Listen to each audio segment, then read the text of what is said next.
ఆరోగ్యం పట్ల ప్రతి ఒక్కరూ శ్రద్ధ కలిగి ఉండాలని ఏపీ మహిళా కమిషనర్ చైర్పర్సన్ రాయపాటి శైలజ అన్నారు.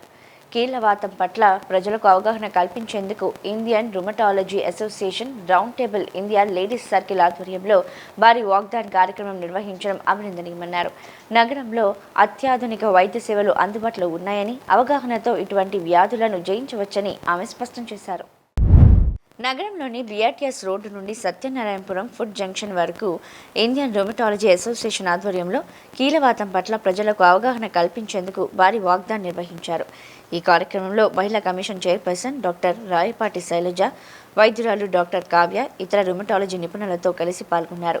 ఈ సందర్భంగా వారు మాట్లాడుతూ కీళ్ల నొప్పులను నిర్లక్ష్యం చేయకుండా ముందస్తుగా గుర్తించడం వల్ల శాశ్వత వైకల్యాన్ని అరికట్టవచ్చని సూచించారు.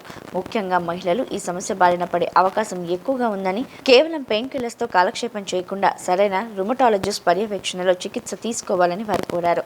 విజయవాడ వంటి నగరాల్లో ఇప్పుడు అత్యాధునిక వైద్య సేవలు అందుబాటులో ఉన్నాయని, అవగాహనతో ఈ వ్యాధిని జయించవచ్చని స్పష్టం చేశారు. ఇండియన్ రుమటాలజీ అసోసియేషన్ తరపున ఈరోజు ఇక్కడ ఉన్న రుమటాలజిస్ట్ అందరు కూడా వీ హ్యావ్ అరౌండ్ విజయవాడలో 11 మెంబర్స్ ఉన్నారండి. We have rheumatologist. So rheumatoid arthritis మీద awareness, usually I think Feb 2nd is a rheumatoid awareness day if I'm not wrong. And April is the month rheumatoid awareness. ఎందుకంటే చాలామంది joint pains వస్తే అవి regular joint pains అనుకొని సైలెంట్గా ఏదో self మెడికేట్ చేసుకుంటూ దాని అలా కాలం వెళ్ళిపోతుంటారు. కానీ రుమటాయిడ్ ఆర్థరైటిస్ వచ్చి ఇట్స్ టోటలీ డిఫరెంట్ డిజీజ్. దీనికి అంత క్యూర్ లేదు కానీ బట్ ఎఫెక్టివ్గా మేనేజ్ చేయగలం. అది కూడా ఎర్లీగా మనం రికగ్నైజ్ చేసి ట్రీట్ చేస్తే సో చాలా వరకు దీన్ని మేనేజ్ చేయగలం. Especially women are mostly affected. And ఇది చాలామంది ఓల్డ్ ఏజ్లోనే వస్తుంది అనుకుంటారు కానీ ఏ ఏజ్ వాళ్ళు ఎఫెక్ట్ అయినా అవ్వచ్చు. సో మనం ఎలా రికగ్నైజ్ చేయాలి సిమ్టమ్స్, ఎలాంటి సిమ్టమ్స్ ఉంటే నాట్ జస్ట్ పెయిన్ కిల్లర్ కాకుండా రుమటాలజిస్ట్ని కన్సల్ట్ చేయటం. దాని ద్వారా ఎందుకంటే మల్టిపుల్ ట్రీట్మెంట్స్ ఉంటాయి, అంటే థెరపీస్ ఉంటాయి మేనేజ్ చేయడానికి, మెడికేషన్ అలాగే ఫిజియో ఇవన్నీ కూడా లైఫ్ స్టైల్ చేంజెస్ కాబట్టి.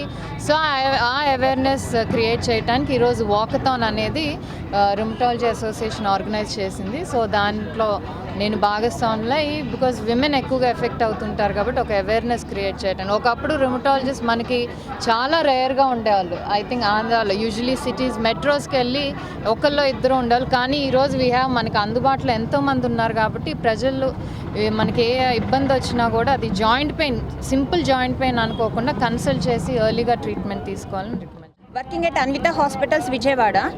సో ఈరోజు మనం దేశవ్యాప్తంగా ఈ వాకథాన్ అనేది నిర్వహిస్తున్నాము. మెయిన్ పర్పస్ ఏంటంటే జనరల్గా చాలామందికి రుమటాలజిస్ట్ డాక్టర్ అంటే ఎవరు అని కూడా బేసికలీ కొంతమందికి ఐడియా ఉండదు. ఇప్పటికీ మేము మా కన్సల్టేషన్ రూమ్స్లో చాలామంది పేషెంట్స్ మాతో ఒక్కటే మాట చెప్తారు, ఈ జబ్బుకి మాకు ఎక్కడికి వెళ్ళి చూపించుకోవాలో తెలియక ఇన్నాళ్ళు తిరుగుతున్నాం మేడం అని చాలామంది ఇప్పటికీ మాకు చెప్తూ ఉంటారు. చాలామందికి ఇప్పటిదాకా ఏంటంటే గుండె సమస్యలు వస్తే కార్డియాలజిస్ట్ దగ్గరికి వెళ్ళాలని, నరాల సమస్య వస్తే న్యూరాలజిస్ట్ దగ్గరికి వెళ్ళాలని, పొట్టకు సంబంధించిన బాధలు వస్తే గ్యాస్ట్రోంటాలజిస్ట్ దగ్గరికి వెళ్ళాలని మాత్రమే తెలుసు. సో ఈ రుమటాలజీ అనేది కూడా ఒక భాగం ఉంది అని, వీళ్ళు మెయిన్గా కీళ్లవాతం నొప్పులు అంటే రుమటాయిడ్ ఆర్థరైటిస్ ప్లస్ వేరే రకం కీళ్లవాతం ఏదైనా ఆటో ఇమ్యూన్ సమస్యల గురించి దేన్నైనా ఈ డాక్టర్స్ అనేది స్పెషల్గా చూస్తారు అన్న విషయం జనరల్గా బేసికల్లీ ప్రజలందరికీ తెలియాలని కోరుకుంటున్నాను.